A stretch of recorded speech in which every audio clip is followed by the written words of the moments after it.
muzikantlar pek sirek. Bir kere bak. Bütün bilinçli bilen uzdıra. Bütün neyin? Neyle bak, gormonçak olsan yaran deyip diri sendir indesin. Amin. Gormonçak olsan yaran.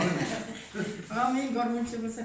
Biz de böyle geçin yazmadık falan. Bırak kızı geçin yazdık. Bizde de bitti yani.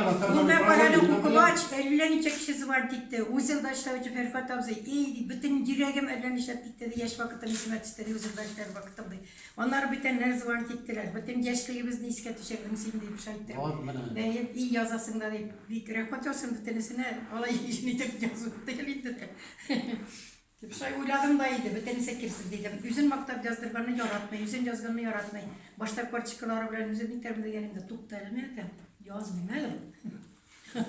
Onlar okşayalım. Yarakadığımız ne? Yine be, sen Onlar çabuk yarakadığımız denizde içeride uçlarına bana fazla Murat elle koylardağını kozum alıp yazıp yatamız ki ey vallahi yetem elle koçangalarını alıp yazıp yatadı. Simboloji için temiz internetli materyal. Her bir kişi yüzün kürgesi şatlana, kinene, koral etmeyecekti yazıp çıkkana bitirmeyin var bitti. Kişi şılay bitirdi.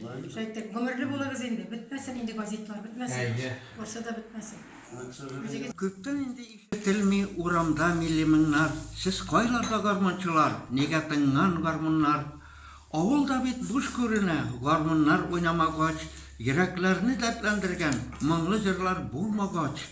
Koyda kolgan yaşligimiz, dalyan garmon mınları, jırlap beyip, oynap gelip, tangны attırıları, çit yat muzikanı hazır, kübrek işittireler, ahri milli muzikadan şulay çitleştireler.